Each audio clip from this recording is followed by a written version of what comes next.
स्वागत करते हैं आपका हमारे चैनल एग्ज़ाम सभा में। और आज आपके साथ हम डिस्कस करने वाले हैं कि भारत के संविधान की रचना के समय में क्या कुछ इंपॉर्टेंट तथ्य हैं जो कई बार परीक्षाओं में आपके चाहे स्टेट पीसीएस हो या फिर कई बार आपके वनडे एग्जामिनेशन में डायरेक्ट पूछ ले जाते हैं। तो उसी का डिस्कशन हम आज करने वाले हैं। तो शुरू करते हैं आज का वीडियो। टू द पॉइंट में पढ़ने की कोशिश करूँगा और उसको समझाते हुए भी चलेंगे। तो पहला तथ्य ये है कि भारत में एक संविधान होने का विचार 1934 में भारत में साम्यवादी आंदोलन के समय एक नेता थे एम एन राय, उनके द्वारा आपका ये विचार किया गया था कि भारत में एक अलग तरीके का संविधान होना चाहिए जिसके कानून के तहत हमारे देश का शासन हो। 1935 की बात है जब भारतीय राष्ट्रीय कांग्रेस में पहली बार भारतीय संविधान के निर्माण के लिए एक संविधान सभा की डिमांड रखी गई, जिसमें ये रखा गया कि भारत देश के लिए, भारत को चलाने के लिए एक अलग भारतीय संविधान होना चाहिए। वर्ष 1938 की बात की जाए तो जवाहरलाल नेहरू ने कहा कि भारत का संविधान बिना किसी बाहरी हस्तक्षेप स्वतंत्र संविधान सभा के द्वारा बनाया जाना चाहिए। कहने का मतलब है कि यदि संविधान भारतीयों के लिए बन रहा है तो संविधान हमारे हिसाब से ही बनना चाहिए, इसमें किसी विदेशी का हाथ नहीं होना चाहिए। उनका सीधा सा मतलब था कि अंग्रेज हमारे संविधान सभा में संविधान बनाने में कोई भी हस्तक्षेप न करें। इस मांग को 1940 में ब्रिटिश संसद के द्वारा स्वीकार कर लिया गया, जिसे अगस्त प्रस्ताव के नाम से जाना गया। मैंने अगस्त प्रस्ताव पे अलग से वीडियो बनाया है, अगर आप जानना चाहते हो, देखना चाहते हो तो आप जाकर के देख सकते हो। वर्ष 1942 की बात है जब सर स्ट्रैफोर्ड क्रिप्स जो थे, क्रिप्स मिशन के नाम से इनको जाना जाता है, वो क्रिप्स इंडिया मिशन पर भारत आते हैं और उनके द्वारा कहा गया कि द्वितीय विश्व युद्ध जैसे ही समाप्त होता है वैसे ही संविधान सभा की स्थापना को कर दिया जाएगा। अंततः मई 1946 जब आया तो क्रिप्स, लॉरेंस और अलेक्जेंडर की निगरानी में एक कैबिनेट मिशन प्लान बनाया गया जो कि भारत आया और उन्होंने कहा कि संविधान सभा की स्थापना कर दी जाए। ठीक है, तो मतलब उस समय आप ये समझ लो कि 1945 में द्वितीय विश्व युद्ध भी समाप्त हो गया था। तो क्रिप्स इंडिया मिशन के दौरान उसने जिस चीज़ का वादा किया था उसको कैबिनेट मिशन प्लान के तहत पूरा करना शुरू कर दिया गया था। थोड़ा सा आगे बढ़ते हैं कि भारत की संविधान सभा में 389 सदस्य थे, अब 389 सदस्य थे। इसमें से अगर आप ध्यान से समझना ना, इसमें जो आज का पाकिस्तान है और बांग्लादेश है उसके लिए भी आपका एकीकृत संविधान सभा बनाई गई थी। ठीक है, बाद में आपका देखने को मिलेगा आपको कैसे कि पाकिस्तान अलग हो गया था, जिनमें 292 जो सदस्य थे विभिन्न प्रांतों से निर्वाचित थे। मतलब ये सब सारे डेटा आपको कई बार एग्जामिनेशन में डायरेक्ट पूछ लेता, तो आप जानते रहिए। उसके अलावा 93 सदस्य जो थे वो आपका रियासतों से नामित थे। ठीक है, और 4 सदस्य जो थे वो आपका प्रशासनिक क्षेत्र दिल्ली, अजमेर, मारवाड़, कुर्ज और ब्रिटिश बलूचिस्तान से आए हुए थे। तो ये आपका स्ट्रक्चर हो गया कि कैसे सदस्य कहाँ से आए थे। संविधान सभा में अगर बात किया जाए तो महात्मा गांधी को छोड़ दिया जाए और जिन्ना को छोड़ दिया जाए तो उसके अलावा जितने भी प्रमुख हस्तियाँ उस समय थी जो कि आपका राष्ट्रीय आंदोलन में भाग लिया करती थी वो सभी संविधान सभा में मौजूद थे। पाकिस्तान के लिए नई संविधान सभा के निर्माण के बाद भारत की संविधान सभा के 90 सदस्यों ने इस्तीफा दे दिया, जिससे संविधान सभा के सदस्यों की संख्या 389 न होकर के 299 सदस्य ही बच गए।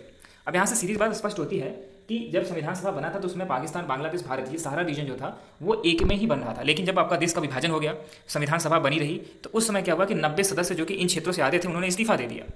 अब थोड़ा सा आगे बात किया जाए कि संविधान सभा की जो पहली बैठक थी उसको डॉक्टर सच्चिदानंद सिन्हा की अध्यक्षता में 9 दिसंबर 1946 को संपन्न किया गया था।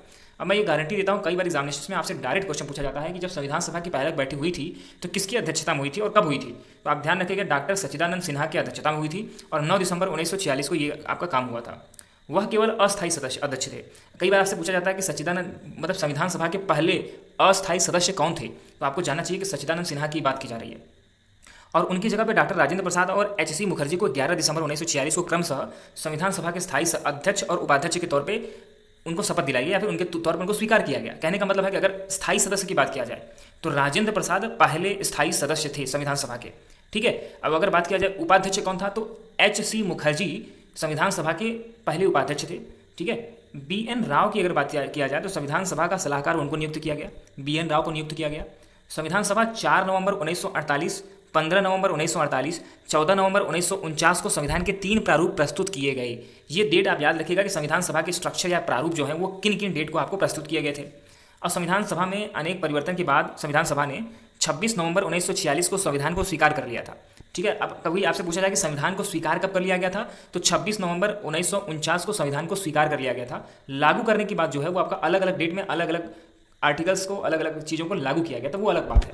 अब यहाँ पे समझते हैं कि संविधान सभा जो अंतिम अधिवेशन है वो आपका 24 जनवरी 1950 को हुआ था, जिसमें राजेंद्र प्रसाद को भारत का पहला राष्ट्रपति चुन लिया गया था। ठीक है, भारत का जो संविधान है वो आपका 26 जनवरी 1950 को लागू कर दिया गया, जिसे भारत में गणतंत्र दिवस के रूप में भी मनाया जाता है। ये सारी बातें इंपॉर्टेंट फैक्ट्स हैं, कई बार आपसे एग्जामिनेशन में पूछता है तो ये आपको पता होना चाहिए। संविधान सभा को संविधान निर्माण में 2 वर्ष 11 महीने 18 दिन का समय लगा। कई बार एग्जामिनेशन में, वनडे एग्जामिनेशन में आपसे यही पूछ सकता है। संविधान निर्माण की जो लागत थी उस समय 24 लाख रुपए थी, तो आज के ज़माने में एक बड़ी रकम हो सकती है, 24 करोड़ भी मान सकते हो, अरब भी मान सकते हो। भारत का संविधान दुनिया के इतिहास में सबसे लंबा लिखित संविधान है, जिसमें उस प्रस्तावों की संख्या 395 अनुच्छेद थे, 22 भाग थे और 8 अनुसूचियाँ थी। फिलहाल ये संख्या अब अलग अलग हो चुकी है।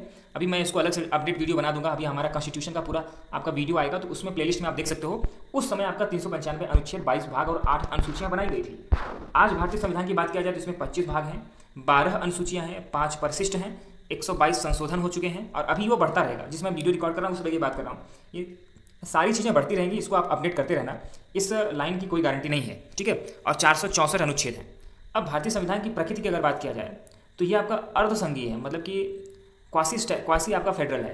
क्वासी फेडरल से मतलब क्या होता है कि संघीय तो है, लेकिन इसमें प्रदेशों को भी अलग पावर मिली है, उसके साथ साथ आपको केंद्र को भी अलग पावर मिली है। लेकिन प्रदेश देखो, जो अगर रियल फेडरल की बात किया जाए, मतलब अगर वास्तविक संघ की बात किया जाए, तो वो अमेरिका वास्तविक संघ है, यूनाइटेड स्टेट ऑफ अमेरिका, क्योंकि उसमें प्रदेश मिल करके एक राष्ट्र बनाते हैं। लेकिन यहाँ ऐसा नहीं है, राष्ट्र जो है वो आपका कई प्रदेशों से मिल करके बना होता है। फिलहाल थोड़ा सा आगे बढ़ते हैं। अधिक संघीय व कम एकात्मक जो सामान्य परिस्थितियां हैं वह संघ है, लेकिन अनुच्छेद 352 के तहत राष्ट्रीय आपातकाल की घोषणा होने पर संविधान के द्वारा दोनों प्रकृति एक एक हो जाती है। कहने का मतलब है कि अगर अमेरिका की बात करें तो वो आपका रियल फेडरल है, मतलब कि संघ जो है वह वास्तविक संघ अमेरिका है, क्योंकि उसमें आपातकाल हो चाहे जो हो, प्रदेशों को भंग नहीं किया जा सकता। जबकि भारत में यदि आपातकाल पड़ जाता है तो उस समय प्रदेशों की पावर खत्म हो जाती है, पूरे इंडिया में राष्ट्रपति शासन लग जाता है और वो आपके केंद्र के हाथ में चला जाता है। डॉक्टर बी आर अम्बेडकर ने इसमें प्रमुख भूमिका निभाई थी। संविधान का जो प्रारूप समिति के अध्यक्ष भी आपका यही थे। कई बार आपसे पूछा जाता है कि प्रारूप समिति के अध्यक्ष कौन थे, तो doctor B R Ambedkar, Bhimrao Ambedkar ji थे। इसीलिए उन्हें भारतीय संविधान का जनक या मॉडर्न मनु के नाम से जाना जाता है। जिस तरह से मनु ने इस दुनिया का निर्माण किया है, ऐसा हम मानते हैं, ठीक उसी तरीके से हमारे नए भारत का निर्माण करने में डॉक्टर बी आर अम्बेडकर की प्रमुख भूमिका है। प्रारूप समिति जो है आपका प्रक्रिया नियमन समिति और संचालन समिति के अध्यक्ष डॉक्टर बी आर अम्बेडकर को बनाया गया था। 26 नवंबर 1949 को संविधान को स्वीकृत कर लिया गया था। 24 जनवरी 1950 को राष्ट्रगीत को स्वीकार किया गया था। आप जानते हो कि राष्ट्रगान और राष्ट्रगीत क्या है हमारे देश के। कई बार आपसे एग्जामिनेशन में पूछता है और कई बार आपसे यह भी पूछता है कि हमारा राष्ट्रगान, हमारा राष्ट्रगीत कहाँ से लिया गया है। ये सारे प्रश्न अगर आप चाहें तो आप कमेंट सेक्शन में मुझे आंसर कर सकते हैं। अब थोड़ा सा आगे बढ़ते हैं, कुछ अन्य तथ्यों को जानने की कोशिश करते हैं। 24 जनवरी 1950 को आपका राष्ट्रगान को स्वीकार किया गया, ये बात मैंने बताया। राष्ट्रीय ध्वज की बात किया जाए तो 22 जुलाई 1947 को, मतलब देश की आज़ादी के पहले ही, हमने अपने राष्ट्रीय ध्वज को स्वीकार कर लिया था। आंध्र प्रदेश का पिंगली वेंकई जो थे वह भारत के राष्ट्रीय ध्वज का डिजाइन करने वाले व्यक्ति थे। कई बार ऐसे डायरेक्ट एग्जामिनेशन पूछ लेता है कि किसने हमारे भारतीय जो ध्वज आपको दिखता है, राष्ट्रीय ध्वज आपका तिरंगा दिखता है, उसको डिजाइन किसने किया था, तो आपका पिंगली वेंकैया ने, जो कि आंध्र प्रदेश के निवासी थे, उन्होंने राष्ट्रीय ध्वज का डिजाइन तैयार किया था। हाथी भारत का संविधान सभा का प्रतीक हुआ करता था, ठीक है। आज की डेट में आपका कई पार्टीज भी आपका हाथी का सिंबल लेकर के चुनाव लड़ती हैं। भारत के मूल संविधान को प्रेम बिहारी नारायण रायजादा ने सुंदर लेख में इटालियन शैली में लिखा था। कहने का मतलब उसमें कोई प्रिंटिंग से नहीं लिखा गया था, उसको हाथ से लिखा गया था, जिसको प्रेम बिहारी नारायण रायजादा जी ने लिखा था। कई बार आपसे एग्जामिनेशन पूछता है कि जो मूल संविधान की प्रति बनी है उसको लिखने वाला कौन था, तो उन्होंने इटैलिक शैली में लिखा था। आजकल देखो MS वर्ड वगैरह जो आप चलाते हो तो उसमें इटैलिक जो है आपका, वो आपका सिंबल आ जाता है, तो प्रेम बिहारी नारायण जी ने उसको लिखा था। प्रत्येक पृष्ठ सुंदर था और शांति निकेतन के कलाकारों द्वारा सजाया गया था, ठीक है। तो ये आपका कुछ चीज़ें कई बार आपसे एग्जामिनेशन में पूछ ले सकता है, तो ये आप जानते रहें। और फिर संविधान है तो हमें इन सब चीज़ों को जानना चाहिए, हमारे लिए गर्व का विषय है। बसंत कृष्ण वैद्य की बात किया जाए तो संविधान का हिंदी अनुवाद जो करने वाले थे, सुलेखन थे, हिंदी सुलेखन किसने किया था, बसंत कृष्ण वैद्य ने किया था। भारत सरकार अधिनियम 1935 ने भारत के संविधान का आधार या ब्लूप्रिंट तैयार किया। अगर बात किया जाए ज़्यादातर हिस्सा, लगभग 60% हिस्सा जो है, हमने भारत सरकार अधिनियम 1935 जो बना था उसी से हमने उसको लिया है, क्योंकि वो चीज़ें हमारे लिए तर्कसंगत साबित हुई थी। भारतीय संविधान की मूल प्रतियां जो हिंदी और अंग्रेजी दोनों में लिखी गई हैं, भारतीय संसद के पुस्तकालय में विशेष हीलियम से भरे केसों पर रखी गई है। अब उसको जो मूल प्रति है उसको लिख करके आपका भारतीय संसद के अंदर इसको रखा गया है। भारतीय संविधान दुनिया भर में विभिन्न देशों, फ्रांस, USSR, जर्मनी की बात करें, कनाडा की बात करें, USA, संयुक्त राष्ट्र अमेरिका की बात करें, ऑस्ट्रेलिया की बात करें, जापान और अन्य देशों के संविधान से लिया गया है। अब उसमें से कौन सी चीज़ें कैसे ली गई हैं, ठीक है, उसको हम डिटेल में समझेंगे, क्योंकि हमने वहाँ पर ट्राई ये किया कि जो चीज़ें दुनिया में ठीक काम कर रही थी उन जगहों से, उन नियमों को हमने अपने यहाँ फॉलो कर लिया। इस कारण हमारे संविधान को प्रायः उधार का संविधान या उधार की पोटली के नाम से भी, बैग ऑफ बोरोइंग के नाम से भी जाना जाता है, लेकिन इसका मैं समर्थन नहीं करूँगा। फिलहाल कई बार आपसे ये चीज़ें कोट करके पूछ ली जाती हैं। अब हम ये समझते हैं कि कौन सा चीज़ कहाँ से लिया गया है। जैसे बात किया जाए भारत संविधान में जो चीज़ें जहाँ से ली गई हैं विशेषताएं, उसको हम समझते हैं UK से, मतलब यूनाइटेड किंगडम से अगर बात किया जाए, इंग्लैंड से, तो वहाँ से कौन कौन सी चीज़ें ली गई हैं समझिएगा। सांकेतिक अध्यक्ष राष्ट्रपति होगा, महारानी की जगह जैसे होता है वहाँ पे, वो हमने वहाँ से लिया है। प्रधानमंत्री का पद रखेंगे, जैसे कुछ जगह पर राष्ट्रपति का पद होता है, लेकिन हमारे यहाँ प्रधानमंत्री जो होता है सर्वे सर्वा होता है। सरकार का संसदीय जो प्रकार है, संसद में राज्यसभा, लोकसभा, मतलब लोअर जो आपका हाउस होता है और अपर हाउस जो होता है आपका, तो ये चीज़ लोअर हाउस और अपर हाउस जो है, तो हमने आपका ब्रिटिश के संसद से लिया है। बाई कैमरलिज्म और द्विसदनी व्यवस्था जो है आपका, जैसा मैंने बताया कि लोकसभा और राज्यसभा, तो द्विसदनीय जो संसद है वो आपका यूके से लिया गया है। निम्न सदन अधिक सशक्त होगा, जो आपका कॉमन कोर्ट होता है, मतलब कि कॉमन जो लोग आते हैं, मतलब कि लोग चुने हुए जो लोग आते हैं लोकसभा में, तो उसको हम क्या करते हैं, उसको ज़्यादा शक्तिशाली मानते हैं।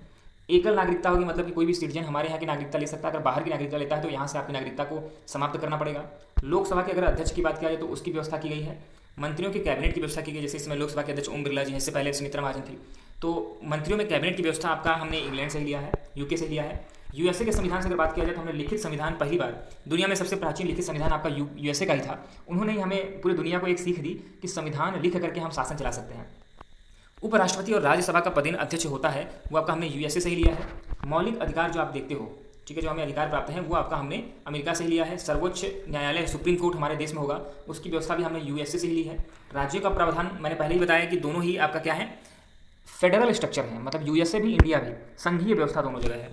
न्यायपालिका की अगर बात करें और न्यायिक समीक्षा, उसकी स्वतंत्रता की बात करें तो वह भी हमने वहीं से लिया है। प्रस्तावना की बात करें हमारे देश का, तो वो भी प्रस्तावना लगभग मिलती जुलती है।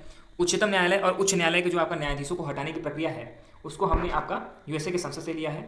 यूएसएसआर की अगर बात किया जाए, मतलब ये उस आज का रसिया अगर बात किया जाए, तो उसमें मौलिक कर्तव्य जो है वो आपका रसिया से लिया गया है। पंचवर्षीय योजना जो कि अब आपका समाप्त कर दी गई है, योजना आयोग समाप्त कर दी गई है, तो वो हमने यूएसआर मतलब कि रसिया से, आज के रसिया के समय से लिया है। अब थोड़ा सा आगे बढ़ते हैं और कहाँ से चीज़ हमने ली है। जैसे ऑस्ट्रेलिया से हमने क्या क्या लिया है, समवर्ती सूची, जो आपका मतलब कि समवर्ती करने का मतलब ये हुआ कि राज्यों के पास भी उसका अधिकार रहेगा और केंद्र के पास भी, जैसे शिक्षा हो गया, वो एक समवर्ती सूची है। राज्य सूची, केंद्र सूची तो होता है, इसके साथ साथ समवर्ती सूची की व्यवस्था करना। प्रस्तावना की जो भाषा है हमने ऑस्ट्रेलिया से ली है। व्यापार, वाणिज्य और परस्पर व्यवहार के विषय जो है वो आपका प्रावधान उसका ऑस्ट्रेलिया से लिया गया है। अगर जापान से बात किया जाए तो कानून जिस पर सर्वोच्च न्यायालय कार्य करता है, वो आपका हमने जापान से उसकी व्यवस्था की है। जर्मनी से बात किया जाए तो आपातकाल के दौरान जो मौलिक अधिकार स्थगन हो जाते हैं, उसकी व्यवस्था हमने जर्मनी से की है। कनाडा की अगर बात किया जाए तो एक मजबूत केंद्र और संघ की जो योजना है वो आपका कनाडा से लिया गया। जबकि अमेरिका से बात किया जाए तो अमेरिका का जो संघीय शासन है उसमें राज्यों के पास अधिक पावर है। केंद्र और राज्यों के बीच शक्तियों का जो वितरण है, ठीक है, केंद्र के पास अवशिष्ट अधिकार होते हैं। मतलब अगर कहीं पे मान लीजिए कि कोई भी सूची ऐसी है, कोई भी विषय ऐसा है जिसपे न तो राज्य आपका विषय बना, उस पर कानून बना रहा है, न कि केंद्र बना रहा है, तो केंद्र के पास ये अधिकार है, उन अवशिष्ट अधिकारों को यूज करते हुए आपका कानून बना सकता है। आयरलैंड की बात की जाए तो राज्य के नीति निर्देशक सिद्धांत की जो अवधारणा है वो आपका आयरलैंड से लिया गया है, और आयरलैंड ने खुद स्पेन से लिया था। ठीक है, राष्ट्रपति के निर्वाचन का जो तरीका है, राष्ट्रपति द्वारा राज्यसभा के सांसदों का मनोनयन करना, ये सभी चीज़ें हमने आयरलैंड से ली हैं। तो फिलहाल इस वीडियो में इतना ही, और इसी तरह के वीडियोज़ को देखने के लिए हमारे चैनल को सब्सक्राइब कर सकते हो। धन्यवाद।